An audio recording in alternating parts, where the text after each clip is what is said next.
Boa noite a todos que nos assistem na página do Lex. É com muito carinho que a gente se encontra aqui novamente, agradecendo o carinho, a oportunidade, convite do nosso querido amigo Marco Galenda, minha amiga Franci Carmen e de todos os queridos amigos que temos nessa casa. Mandando um abraço a todos que estão em casa nos assistindo agora, neste momento, seja agora na nossa live, seja posteriormente no IGTV. É com todo carinho que a gente vai iniciando as nossas atividades, tá bom? Então, nesse momento que o Instagram vai iniciando, vai convidando as pessoas, nós vamos falar só um pouquinho, antes de fazermos a nossa prece, sobre o nosso tema de hoje. Nós vamos conversar sobre céu e inferno, né? Um tema tão recorrente para nós, até como história da humanidade, a humanidade como um todo, que nós discutimos muito sobre o que acontece, né, conosco depois que a gente parte daqui, depois que o nosso corpo físico perece, para onde vamos e o que vai acontecer. Mas, acima de tudo, também esclarecer, né, que essa compreensão de céu e inferno ela é um estado de espírito, tá bom? Então aproveite também, perdão, probleminha de internet, não só aproveitando aqui, pedindo a avaliação de vocês com relação à imagem, com o som, fiquem à vontade aí para nos dar esse retorno, mas não só como falávamos a questão do que acontece conosco posteriormente, mas principalmente entender o que significa céu e inferno para nós aqui na doutrina espírita, tá bom? Então, já que o nosso público vem chegando, a gente vai convidar neste momento para fazer a nossa prece de abertura. Então, sejamos bem-vindos, que a paz de Jesus possa nos envolver, nos iluminar. Temos o hábito de fecharmos os nossos olhos na prece, né? Não aí como um ritual, mas como a gente está aqui no celular, como acabou de acontecer, as notificações, para que a gente possa se concentrar melhor, para que a gente possa estar sintonizado cada vez mais, né, num só pensamento, numa só ideia, nesse momento tão importante. Então vamos fechar os nossos olhos e elevar o nosso pensamento a Deus, nosso Pai de amor e bondade, e agradecer por este nosso encontro e por esta oportunidade de estarmos juntos, rogando a inspiração e a condução deste trabalho de amor e de paz, e que nós possamos estar todos conectados em um só pensamento, em uma só vibração, buscando o bem, o bom, o belo, e que possamos conversar sobre a mensagem de Jesus para nos confortar, para nos aliviar, para nos consolar. Que essa mensagem seja de leveza, de paz e de muita luz. Fica conosco, Senhor, e dai-nos a permissão para iniciarmos a nossa atividade da noite de hoje. Bom, nós sempre gostamos de iniciar as nossas atividades, nossas falas, seja por qual tema for, partindo de uma mensagem, partindo de um ponto, né? E a gente vai iniciar com a mensagem do livro Justiça Divina, que é uma psicografia de Emmanuel pelas mãos iluminadas de Francisco Cândido Xavier. Ela foi ditada em 1961, então já tem um bom tempo aí, né? Nós já vamos para 60 anos dessa mensagem. E ela vai nos falar, ela tem o título de Céu. Ela é o capítulo 24, para quem tem o livro Justiça Divina em casa. Ela é o capítulo 24, você pode acompanhar conosco. Nos diz o seguinte a mensagem: aflitiva e longa tem sido a nossa viagem multimilenária, através da reencarnação, a fim de que venhamos a entender o conceito de céu. Entre os chineses de épocas venerandas, afiançávamos que a imortalidade era a absoluta integração com os antepassados. Na Índia bramânica, admitíamos que o Éden fosse a condição privilegiada de alguns eleitos na pureza intocável dos cimos. No Egito remoto, imaginávamos que a glória na esfera espiritual consistisse na intimidade com os deuses particulares, ainda mesmo quando se mostrassem positivamente cruéis. Na Grécia Antiga, supunhamos que a felicidade suprema, além da morte, brilhasse no trono das honrarias domésticas. Com os gauleses e os romanos, incas e astecas, possuíamos figurações especiais do paraíso, e ainda ontem acreditávamos que o céu fosse região deleitosa em que Deus, teologicamente transformado em caprichoso patriarca, vivesse condecorando os filhos oportunistas que evidenciassem mais ampla inteligência, no campeonato da adulação.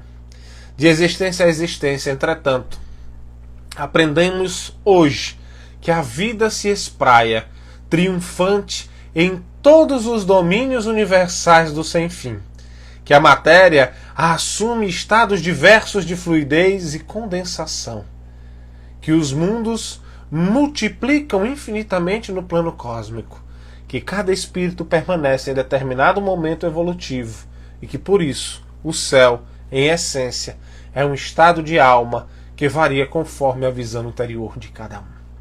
É por esse motivo que Allan Kardec pergunta e responde. Nessa imensidade ilimitada, onde está o céu? Em toda parte. Nenhum contorno lhe traça limites. Os mundos superiores são as últimas estações do seu caminho, que as virtudes franqueiam e os vícios interditam. E foi ainda por essa mesma razão que, prevenindo-nos para compreender as realidades da natureza no grande porvir, ensinou-nos Jesus claramente: o reino de Deus está dentro de nós. Emmanuel. Então iniciamos a nossa mensagem lembrando de nossa caminhada evolutiva ao longo dos séculos, ao longo dos tempos, e é interessante a gente fazer um alusivo. Nós temos poucos anos, pouco tempo apenas, em que nós nos preocupamos com a morte propriamente dita, no sentido do que vem a ser depois, Apenas os neandertais, antes de nós, foram os que iniciaram a sua preocupação e prepararam seus cortejos fúnebres para começar a demonstrar a preocupação com aquela morte, com aquele ser que parte, a relação de afetividade e, consequentemente, as discussões do que viria a acontecer.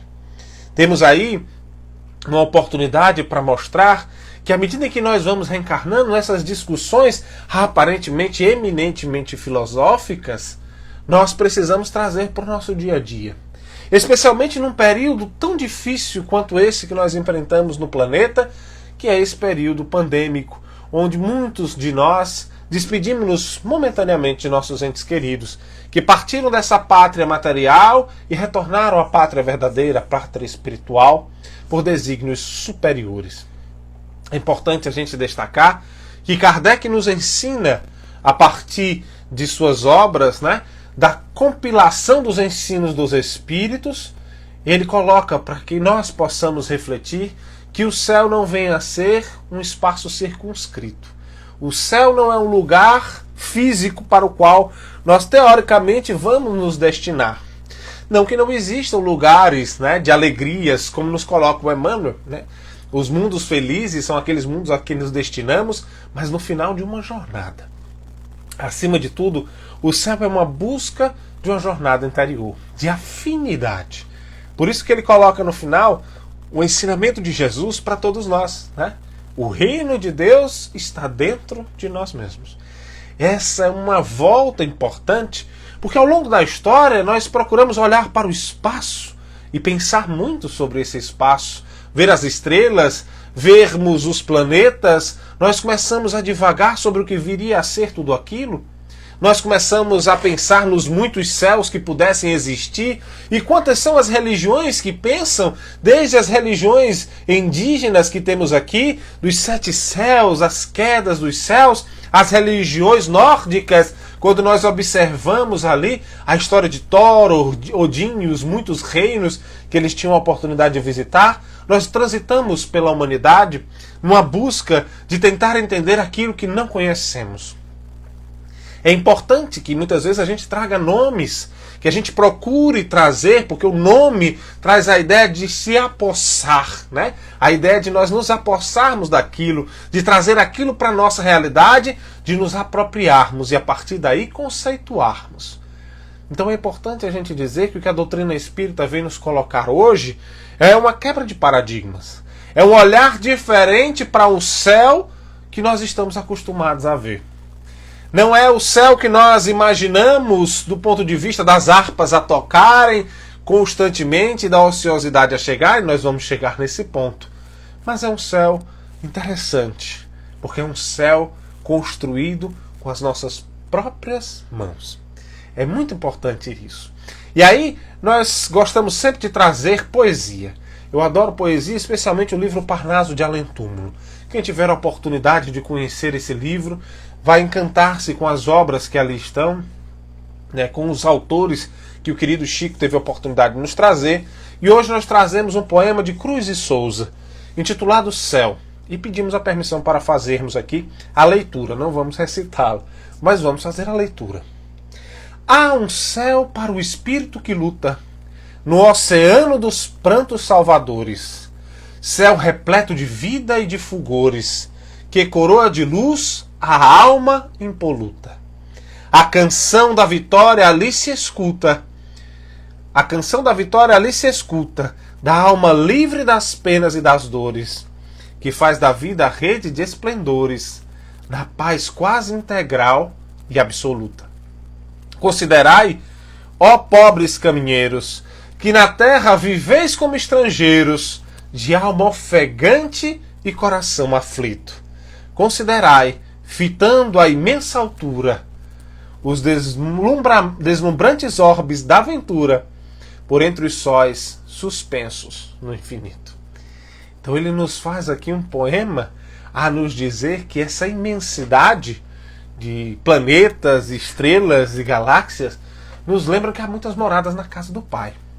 Nos lembra que essas moradas serão destinadas à medida em que nós nos sintonizarmos com elas.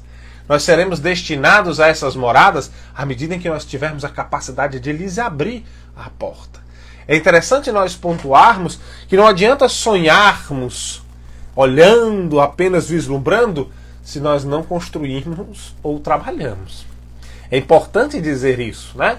Lembremos, por exemplo, de Arquimedes, que se preocupou bastante em contar as areias da Terra e ele se propunha a trabalhar e querer saber como era a curvatura, como eram os planetas, como funcionavam os seus movimentos. Isaac Newton. Então não é só para o deslumbre e deleite dos nossos olhos.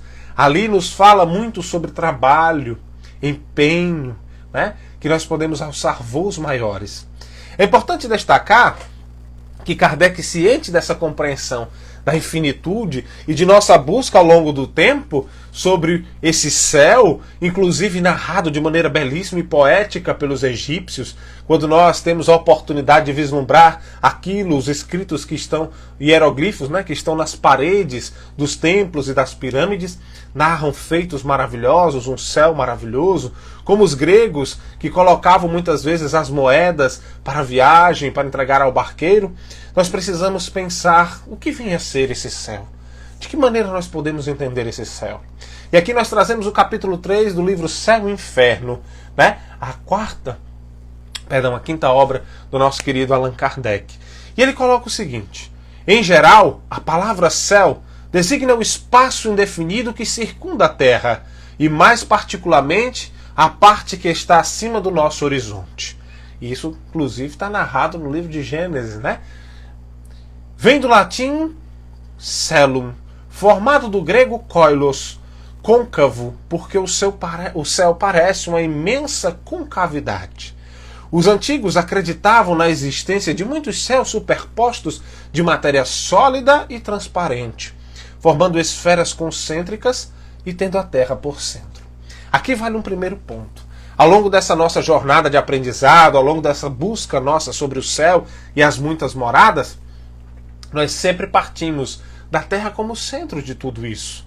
E nós aprendemos com a doutrina espírita que esse é o primeiro paradigma que nós rompemos. A Terra não é o centro, não é a referência do universo, pelo contrário, né? Nós estamos aqui num planeta de segunda ordem, de provas, expiações e aprendizado, que existem muitos mais evoluídos, né? Continua. Girando essas esferas em torno da Terra, arrastavam consigo os astros que se achavam em seu circuito. É este ainda hoje o nome poético dado ao lugar da glória eterna. A teologia cristã reconhece 3 céus. O primeiro é o da região do ar e das nuvens. O segundo, o espaço em que giram os astros. E o terceiro, para além deste, é a morada do Altíssimo, a habitação dos que contemplam-o face a face, né? Então nós temos a oportunidade de perceber aqui que, ao final, para a teologia cristã, o céu vem a ser sinônimo de felicidade, de elevação. Então esse céu vai estar associado, né, com essa felicidade, na medida em que nós buscamos viver esse mar de sofrimentos que nós imaginamos que seja a Terra, muitas vezes, para que nós possamos nos deleitar. Essas promessas estão muito presentes, inclusive, em outras expressões religiosas, que muitas vezes levam os indivíduos até mesmo a cometerem atrocidades, né? Pela esperança de obter esses céus maravilhosos e de benesses materiais. Mas Kardec, ciente de que esse céu estava associado a essa felicidade, pontua logo em seguida no mesmo capítulo: a felicidade está na razão direta do progresso realizado. De sorte que, de dois espíritos, um pode não ser tão feliz quanto o outro, unicamente por não possuir o mesmo adiantamento intelectual e moral, sem que por isso precisem estar cada qual em um lugar diferente. O que ele quer dizer? Que nós podemos estar agora juntos, na mesma sintonia, fazendo, né? Estamos no mesmo planeta, e para uns este planeta ser um verdadeiro inferno. E para outros este planeta ser uma bênção, né? Uma chuva de luz, o verdadeiro céu. Ele até continua dizendo, ainda que juntos podem estar, um estar em trevas, enquanto que tudo resplandece para o outro, tal como o cego e um vidente, que se dão as mãos. Este percebe a luz da qual aquele não é capaz de receber a mínima impressão. Vejamos a capacidade de Kardec de colocar a sensibilidade daquele que está sensível a perceber as belezas. A gente tem uma história que o meu irmão particularmente me contava. Ele entrou na doutrina espírita anteriormente a mim, e ele contava que Jesus caminhava com os apóstolos e tinha um cachorro, né? Tinha acabado de morrer na via pública. E os apóstolos reclamavam do mau cheiro, e como é que podiam deixar um cachorro morto no meio da rua? Como aquilo poderia estar daquela forma? E aí interessante que Jesus olha para o cachorro e diz, que dentição linda, no sentido de mostrar que o cachorro tinha tido uma vida saudável. Então percebamos como é a capacidade de estarmos sensíveis ao mesmo ambiente, aos mesmos estímulos, e de termos um olhar diferente, né?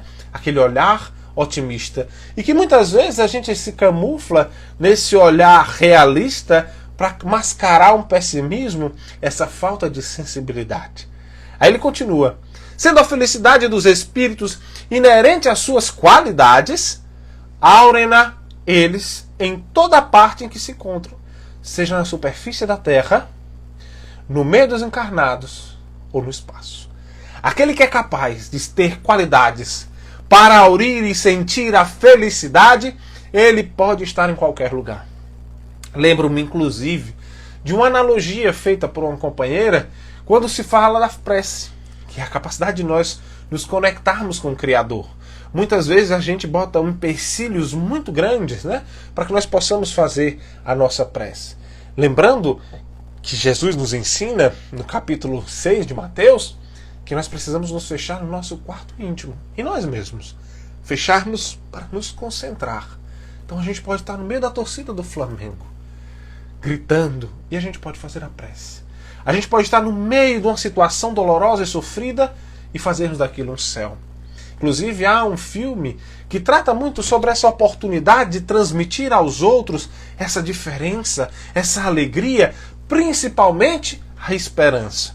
Um filme que é ganhador de Oscar, inclusive, é o filme A Vida é Bela, em que o pai consegue mudar a percepção do filho sobre a questão da guerra e dos campos de concentração. Então, para aquela criança, aquele espaço é um espaço de divertimento, não é um espaço de morte e de sofrimento. Por quê? Porque nós temos a capacidade de perceber a beleza e a sensibilidade a partir das qualidades que conseguimos alcançar. Continua nos dizendo o querido Kardec: uma comparação vulgar fará compreender melhor essa situação. Então Kardec, como bom pedagogo, faz essas analogias que nós precisamos para entender. Se estiverem em um concerto dois homens, um bom músico, de ouvido educado, e outro desconhecedor da música, de sentido auditivo pouco delicado, o primeiro experimentará a sensação de felicidade, porque ele consegue perceber os instrumentos, ele sente aurir-lhe a paz, né? Enquanto o segundo permanecerá insensível, porque um compreende e percebe o que nenhuma impressão produz no outro. Assim sucede quanto a todos os gozos dos espíritos, que estão na razão da sua sensibilidade. ele nos alerta novamente pela capacidade de estarmos sensíveis às coisas positivas e às coisas boas. Então ele coloca sempre mostrando que a responsabilidade vai estar em nós mesmos. Por essa busca, por esse melhoramento, por essa mudança de perspectiva, por essa mudança de prisma. E ele continua. O mundo espiritual tem esplendores por toda parte. Harmonias e sensações que os espíritos inferiores, submetidos à influência da matéria, não entrevêem sequer. E que somente são acessíveis aos espíritos purificados. Então as belezas estão em todos os lugares. Cabe a cada um de nós perceber, cabe a cada um de nós sentir. É interessante nós observarmos aqui que Kardec transmuta o céu físico para um céu interior. Sensibilidades, qualidades, alcance moral, evolução intelectual e moral. Portanto, Kardec coloca para a gente o que a doutrina espírita traz como cerne. A doutrina espírita não oferece céu pronto a ninguém. Ela mostra que, na verdade, o céu é uma construção do indivíduo ao longo de sua jornada. O indivíduo precisa trabalhar, arregaçar as mangas e fazer por si. Então o céu vai ser aonde nós estejamos. Por isso que Jesus coloca na sua mensagem ao nos dizer que aonde nós estivermos, aí estará o nosso coração. E onde estiver o nosso coração, aí estará o nosso tesouro. Que tesouros nós carregamos, que nós queremos perceber, que nós queremos sentir. Então são reflexões que a doutrina espírita nos coloca de que não busquemos desencarnar e esperar o céu. No livro Entre a Terra e o Céu, Entre o Céu e a Terra, do querido André Luiz, ele nos coloca uma situação muito interessante. Ele acompanha uma jovem no necrotério que acabou de desencarnar e que não acredita que desencarnou. Os espíritos a convidam, ele mesmo, André Luiz, a convida para receber o auxílio da espiritualidade, e ela diz: eu não morri, porque se eu tivesse morrido, eu teria aí os anjos tocando as harpas a me acolher. A necessidade de nós nos prepararmos para sabermos que o céu não será esse lugar físico a nos aguardar com as harpas a tocarem. Que o céu será a nossa condição espiritual. Por isso, necessariamente e inversamente, o inferno será igualmente reflexo daquilo que carregamos dentro de nós mesmos. Mas continuando falando um pouquinho sobre o céu, antes de entrarmos para falarmos do inferno, nós estamos lendo aqui a mensagem do livro Luz Acima, do querido irmão X, do querido Humberto de Campos, no capítulo 4, que diz Nos Limites do Céu. Mensagem curta, mas que reflete bastante o quanto nós precisamos ter sensibilidade pelo que está ao nosso redor. No extremo limite da terra com o céu, aportou um peregrino envolto em nevado manto. Irradiava pureza e brandura. A fronte denunciava-lhe a nobreza pelos raios diamantinos que emitia em todas as direções. Extenso halo de luz assinalava-lhe a presença. Recebido pela entidade angélica que presidia a importante passagem, apresentou sua aspiração máxima: ingressar definitivamente no paraíso e gozar-lhe o descanso beatífico. O divino funcionário, embora admirado e reverente perante espírito tão puro, esboçou o gesto de quem notava alguma falha menos visível ao olhar inexperiente e considerou: meu irmão, rendo homenagem à alvura das tuas vestes. Entretanto, vejamos se já adquiristes a virtude perfeita. Sorridente e feliz, o viajor vitorioso pôs-se à escuta. Considerastes entesourar o amor sublime? Perguntou respeitoso. O interpelado responde: graças a Deus. Edificastes a humildade? Sim. Guardaste a esperança fiel? Todos os dias. Seguistes o bem? Invariavelmente. Cultivastes a pureza? Com zelo extremado. Exemplificaste o trabalho construtivo? Diariamente. Sustentaste a fé? Confiei no divino poder acima de tudo. Ensinaste a verdade e testemunhaste-a com todas as minhas forças. Conservaste a paciência sem perdê-la jamais. Combatestes os vícios em ti mesmo, tais como a vaidade e o orgulho, o egoísmo e o ciúme, a teimosia e a discórdia? Esmeradamente.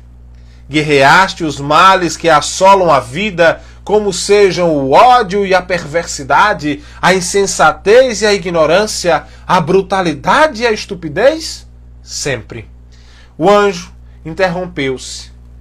Refletiu longos minutos, como se tivesse em face de grave enigma, e indagou: meu amigo, já trabalhastes no inferno?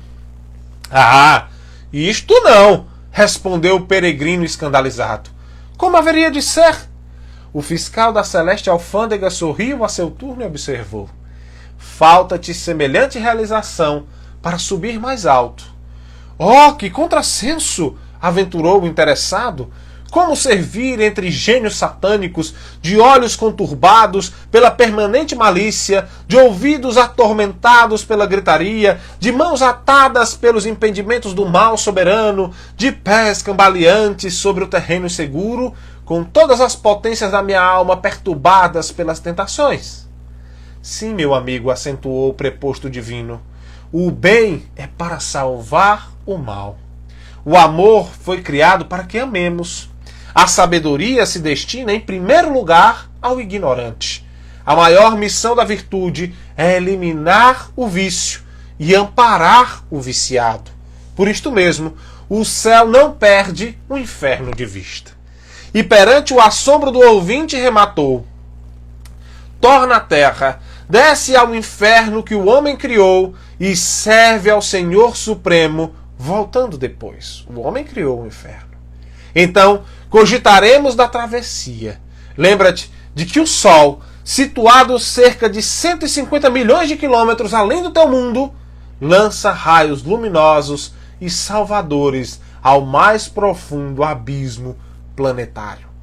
Em seguida, o controlador da porta celestial fechou a passagem ligeiramente entreaberta e o peregrino, de capa lirial, espantadiço e desapontado, sentou-se um pouco, a fim de meditar sobre as conquistas que havia feito. Nós respiramos fundo para entender que o céu não perde o inferno de vista, porque os dois caminham lado a lado. Somos nós que buscamos, à medida em que nos evoluímos, sentir as benesses desse céu da vivência, que auxiliaremos os nossos irmãos em jornada a resgatarem a si mesmos, a subirem a esse céu, a sentir essa angelitude. Somos nós prepostos divinos, missionários, trabalhadores. Não podemos fugir a essa responsabilidade. Somos nós convidados a construir esse céu que nós tanto buscamos. Somos nós que ofertamos ao nosso semelhante o céu que ele tanto deseja. Nós não temos como fugir dessa responsabilidade. É por isso que nós precisamos compreender que, semelhante ao céu, o inferno não é um lugar físico. Nós, na nossa busca, na nossa jornada, na nossa caminhada, ao longo dos tempos, colocamos o céu igualmente numa circunferência abaixo da nossa, mas colocando a terra sempre como o centro de tudo isso. A terra é o centro, o céu está acima, o inferno estaria abaixo. Precisamos ponderar. Porque Kardec, no capítulo seguinte, no capítulo 3, ele fala sobre o céu. No capítulo 4, ele vai nos falar sobre o inferno. E ele continua: desde todas as épocas, o homem acreditou por intuição que a vida futura seria feliz ou infeliz, conforme o bem ou o mal praticado neste mundo. Aqui a gente faz um parêntese para associar com a mensagem anterior. Nós imaginamos sempre alcançar um céu, né, de ociosidade, um céu onde nós vamos ter um descanso de tanto trabalho. Indicamos inclusive uma obra maravilhosa, duas obras, né? O livro Renúncia, onde nós vemos o trabalho de Alcione junto de Pollux. Ela, que já não precisava mais reencarnar em nossas esferas, desce no compromisso de servir ao seu semelhante. Assim como no livro Cartas de uma Morta, descobrimos que o trabalho e o descanso das esferas superiores é planejar as encarnações junto dos corações amados, para que possam aprender conjuntamente. O trabalho continua, é incessante, é constante, ele não para. E vai mais. A ideia que ele faz, porém, dessa vida está em relação com o seu desenvolvimento, senso moral e noções mais ou menos justas do bem e do mal. Então, à medida que nós vamos aprimorando nossas compreensões do que vem a ser o bem e o mal, nós vamos aprimorando o nosso senso moral. À medida que nós evoluímos, a nossa compreensão de vida feliz ou de infeliz vai se transformando. As penas e recompensas são um reflexo dos instintos predominantes.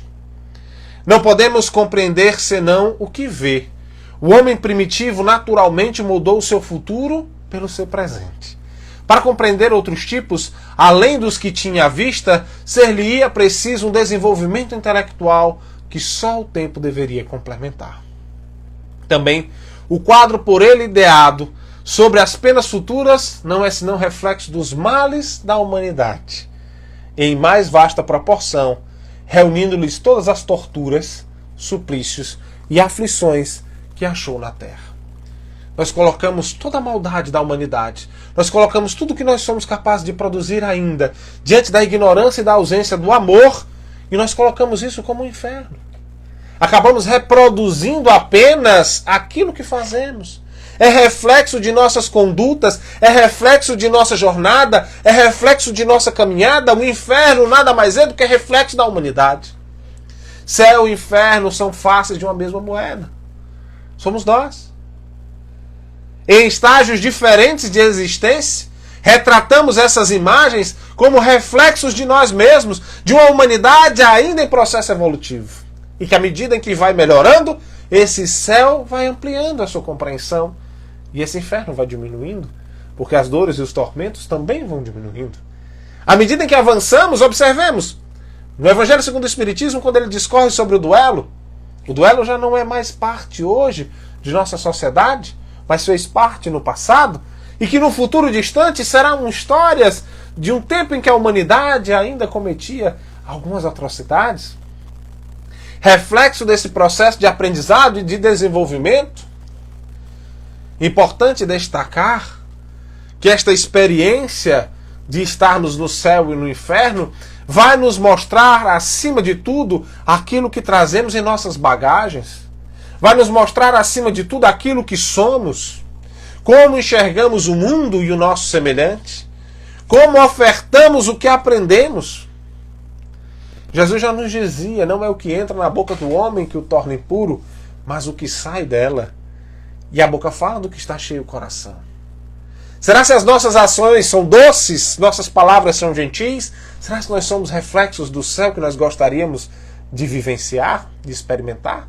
Será que nós ofertamos para a sociedade esse céu que nós tanto almejamos?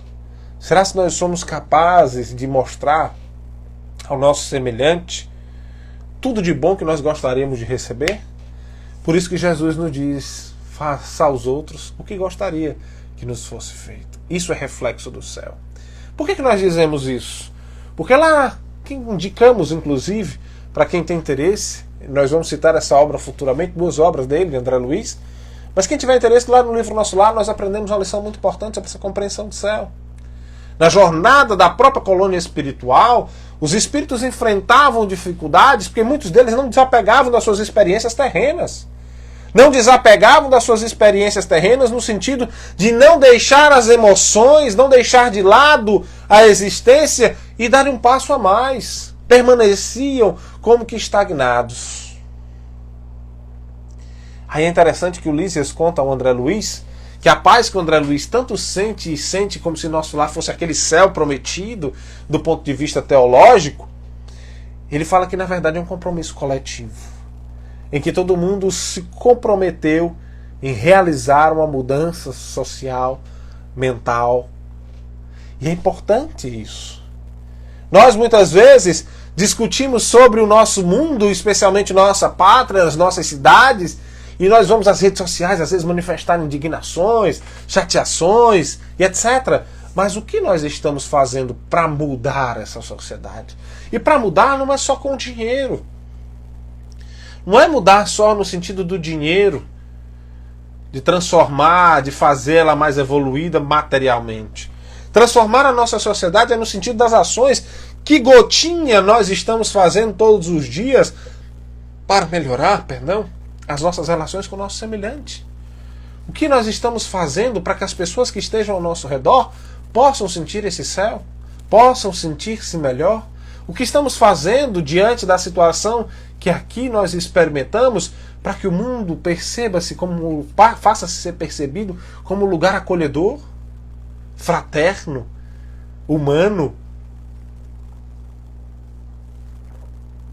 São perguntas que nós precisamos nos fazer. Nós precisamos nos questionar. Queremos tanto o céu, mas estamos dispostos a pagar o preço? A desapegarmos de muitas situações de nossas vidas? Estamos dispostos a desapegarmos de quem nós somos para sermos outras pessoas? Há uma mensagem no livro Caminho, Verdade e Vida intitulada Madalena. Eu gosto muito dela. E fala sobre por que Jesus aparece primeiro a ela. E é uma personagem muitas vezes esquecida.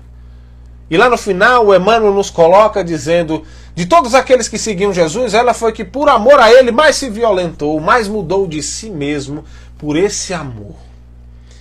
E desde que eu li essa mensagem, eu acho que o céu, essa colocação de Kardec, essa busca pela sensibilidade, é mais ou menos nesse sentido.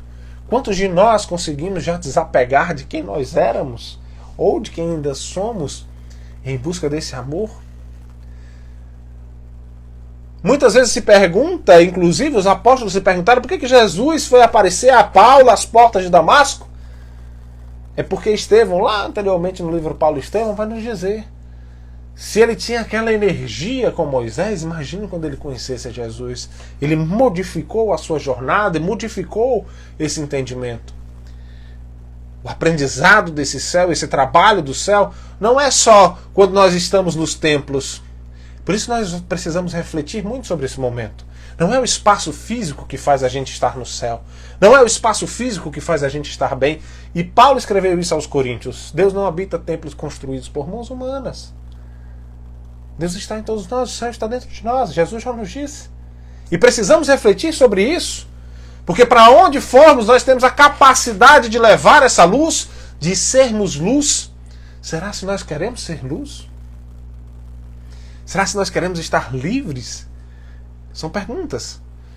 E aí é interessante que o André Luiz vai querer nos pontuar no capítulo 1 e na sua mensagem inicial do livro Nosso Lar. Na verdade, a gente trouxe aqui, vamos citar primeiro o livro Ação e Reação. Inclusive, indicamos, né, a todos esse livro maravilhoso que discute bastante sobre esses aspectos, lei de ação e reação, céu, inferno, etc. Mas ele vai nos trazer 2 pontos, né? São 2 capítulos que vamos citar. O capítulo 1, Luz nas Sombras, e o capítulo 4, Recém-Desencarnados. Nesse capítulo 1, o André Luiz está conversando com um instrutor druso e um amigo Hilário, e ele faz uma pergunta muito interessante, que nós vamos nos fazer, já que céu e inferno são lugares, estados de espírito, estados de mente, e os umbrais, o que são eles? Essas zonas que nós falamos tanto e que está no livro Nosso Lar. Responde o nosso querido instrutor. Quer dizer então que não basta a romagem de purgação do espírito depois da morte, no lugar da treva e de padecimento, para que os débitos das consciências sejam ressarcidas. Responde o instrutor. Perfeitamente.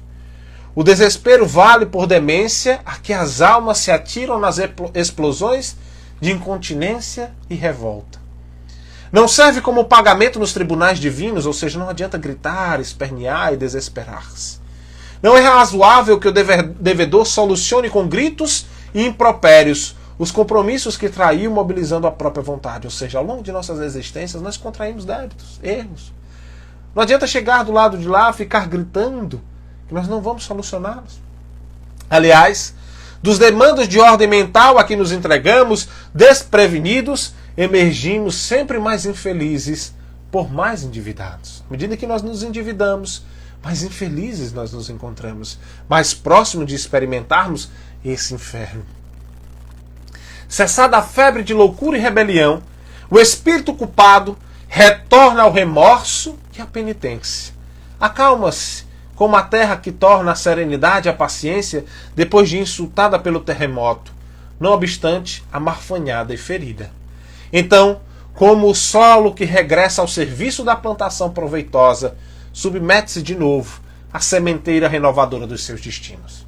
ou seja, estaremos diante de nossas próprias consciências, que sofrerão muitas vezes impactos, reflexos de nossas vivências materiais, de nossos apegos, dificuldades afetivas, emocionais e etc. E que depois de todo esse turbilínio, nós vamos parar para raciocinar, para semear novamente. E ele continua, mais à frente no capítulo. Asseguro-lhes assim que, nas zonas infernais propriamente ditas, zonas vibratórias moralinas, apenas residem aquelas mentes que, conhecendo as responsabilidades morais que lhe competiam, delas se ausentaram deliberadamente com o louco propósito de ludibriarem o próprio Deus. O inferno, a rigor, pode ser, desse modo, definido como um vasto campo de desequilíbrio, estabelecido pela maldade calculada, nascido da cegueira voluntária e da perversidade completa. Aí vivem, domiciliados, às vezes por séculos, espíritos que se bestializaram, fixos que se acham na crueldade e no egocentrismo, constituindo, porém, larga província vibratória. É uma província vibratória, reflexo das mentes que lá estão. Não é um lugar fixo. À medida que muda a vibração, muda a sintonia, muda o lugar, muda a experiência. Ou seja, reflexo do interior dos indivíduos que lá estão. Larga província vibratória em conexão com a humanidade terrestre, uma vez que todos os padecimentos infernais são criações dessa própria humanidade. Estes lugares tristes funcionam como crivos necessários para todos os espíritos que escorregam nas deserções de ordem geral, menosprezando as responsabilidades que o Senhor lhes outorga. E estar associado a essas vibrações é pela nossa existência. Por isso que muitas vezes a morte se afigura para todos nós como um grande desafio, um grande obstáculo, uma grande dificuldade, porque nós temos a certeza de que vamos estar diante de nossas consciências, porque já morremos anteriormente. Guardamos isso no inconsciente, das experiências que nós vamos encontrar. E à medida que nós nos distanciamos da lei divina, sabemos que seremos convidados novamente por nós mesmos a pensar nesse céu que poderíamos ter feito na Terra, nessas transformações que poderíamos ter feito do ambiente em que vivíamos. E vamos refletir que aquilo que visualizamos, como André Luiz visualiza no início do livro Nosso Lar, são reflexos de sua mente, reflexos de seu coração, reflexos de sua vibração. Deus jamais vai criar aquilo que causa sofrimento. Lembrando que, como também nos coloca o querido André Luiz no livro Evolução em Dois Mundos, somos nós co-criadores. Nós temos as forças de pensamento. Tudo o que nós pensamos, nós criamos, nós geramos. Vejamos que lá no Livro dos Espíritos, Kardec pergunta como é que a gente consegue atravessar o universo de ponta a ponta. Respondem eles com o pensamento e na velocidade do pensamento. Então a força motora do Espírito é a sua vontade. E esse pensamento executa, ele cria. Então as nossas vontades, as nossas essências refletem essas realidades que nós muitas vezes discutimos. É aí que passa para o capítulo 4. Olha a necessidade que nós precisamos ter de esclarecimento quanto a isso e não esperarmos vislumbrar lugares físicos.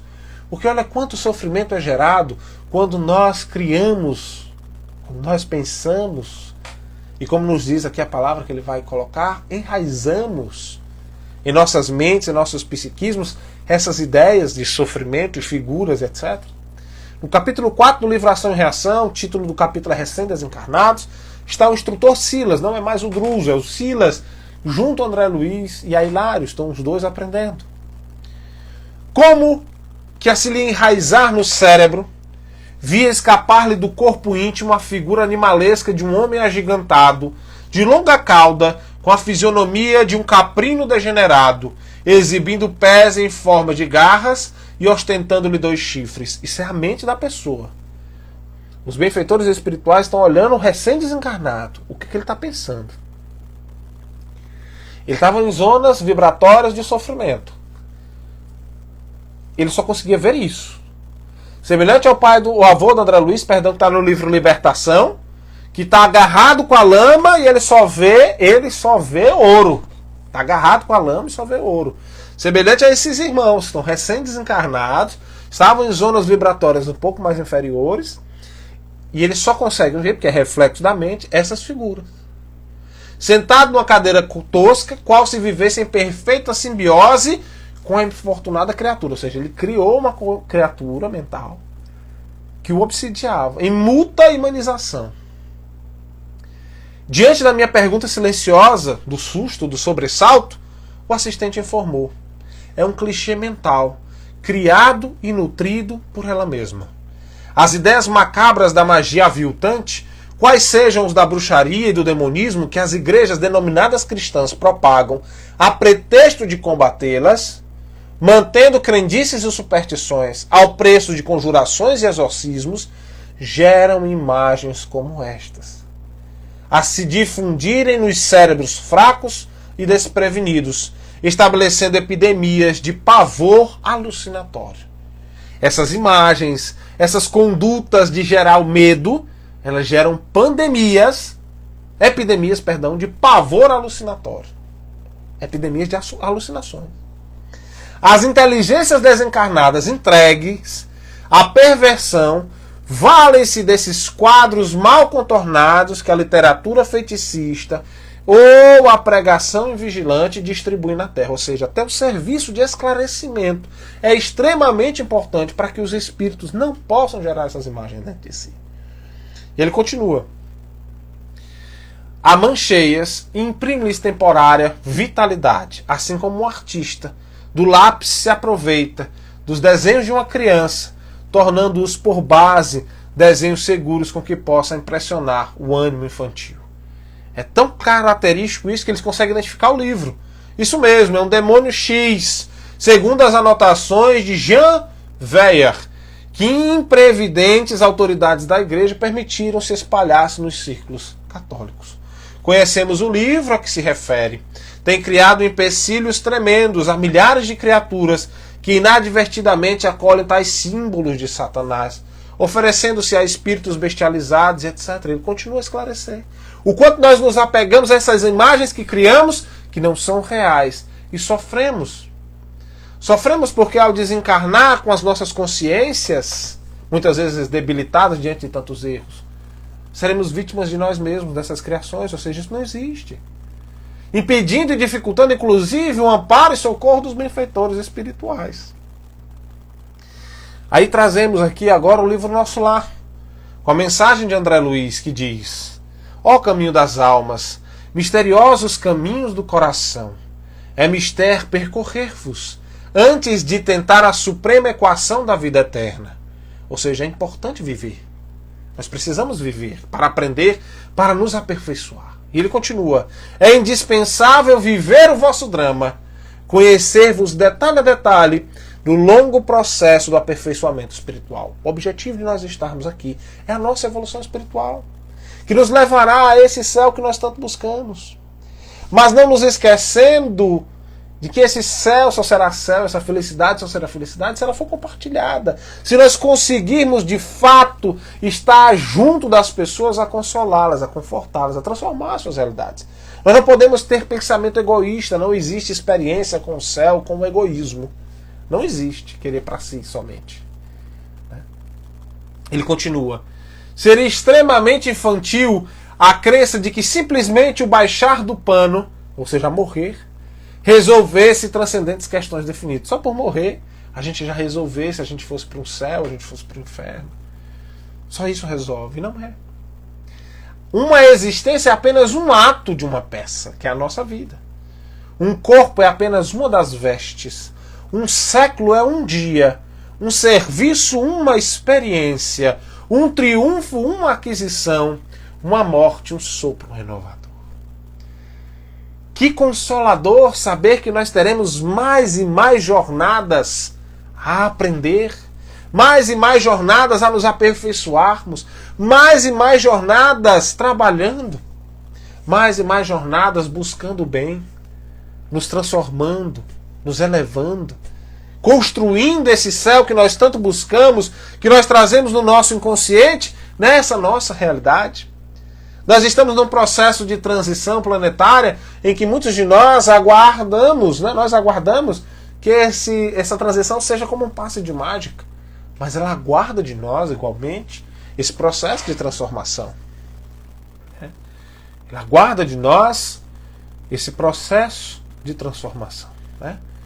E aí é interessante que o André Luiz encerra, eu quero encerrar com 2 mensagens dele, também continuando essa mesma mensagem lá no início do livro, antes do primeiro capítulo, que ele pergunta: quantas existências, quantos corpos, quantos séculos, quantos serviços, quantos triunfos, quantas mortes necessitamos ainda?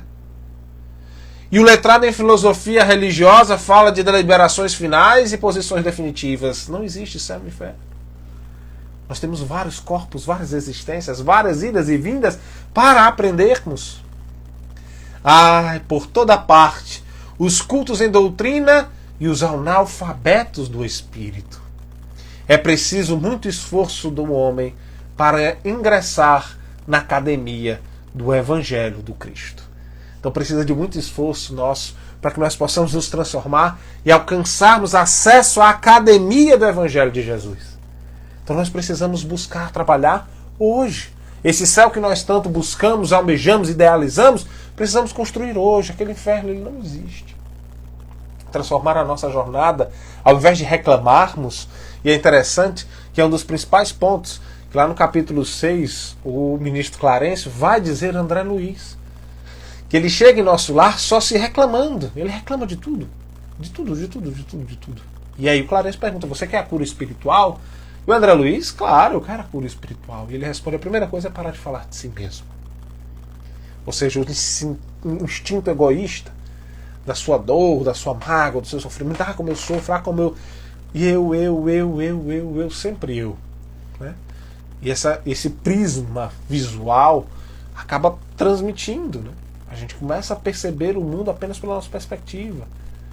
Quanto a gente sofre, do quanto nós somos merecedores, etc, etc. A gente sofre, se julga melhor do que os outros, aí vem a vaidade, vem o orgulho. E aí vale lembrar de uma recomendação de Jesus, para que nós possamos encerrar a nossa atividade. Vale lembrarmos de uma recomendação de Jesus, que é orar e vigiar. Nós precisamos estar constantemente orando, não como beatos ao tempo inteiro, mas como nos recomenda o Evangelho segundo o Espiritismo, lá no capítulo 17, Sedes Perfeitos, no item O Homem no Mundo. Nós devemos colocar todas as ações de nossas vidas na mão do Criador. Tudo que nós vamos fazer, colocar na direção dele, na condução dele, porque ele é quem sabe o que é melhor para a gente. Né? Então é importante nós termos consciência disso.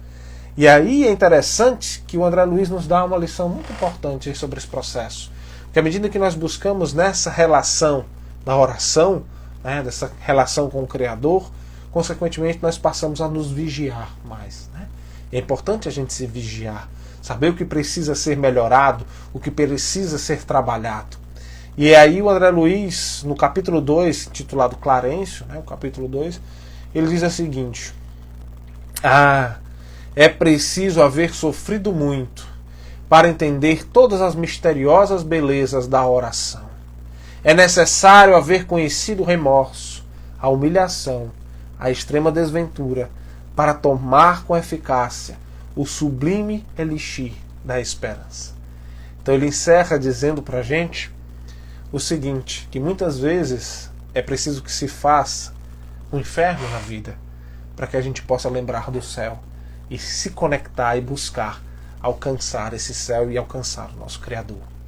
Com a gratidão imensa, nós encerramos aqui a nossa atividade, vamos fazer a nossa prece de encerramento e agradecemos todos vocês que nos acompanharam, todos que nos ofertaram essa oportunidade, desejando essa casa querida muito amor, muita paz e muita luz.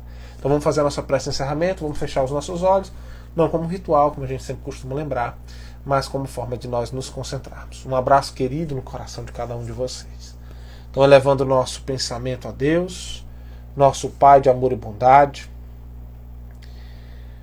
nós estamos agradecendo por este momento, por este Evangelho, por esta discussão, onde nós podemos sentir a Tua presença, a Tua energia, E que esses ensinamentos, Senhor, possam permanecer em nossos corações e nos ajudem a ver o mundo de maneira mais leve, a ver o mundo de maneira mais harmônica, e que nós sejamos capazes de construir o céu que tanto buscamos. Dai-nos a força da fé, dai-nos a esperança e dai-nos a oportunidade de trabalharmos com a caridade. Fica conosco, Pai querido, hoje, amanhã e sempre, e abençoa esta casa espírita que nos acolhe sempre gentilmente, a todos os seus trabalhadores e os seus frequentadores. Que assim seja, graças a Deus. Um grande abraço a todos, muita paz, que Jesus nos abençoe, hoje e sempre, graças a Deus.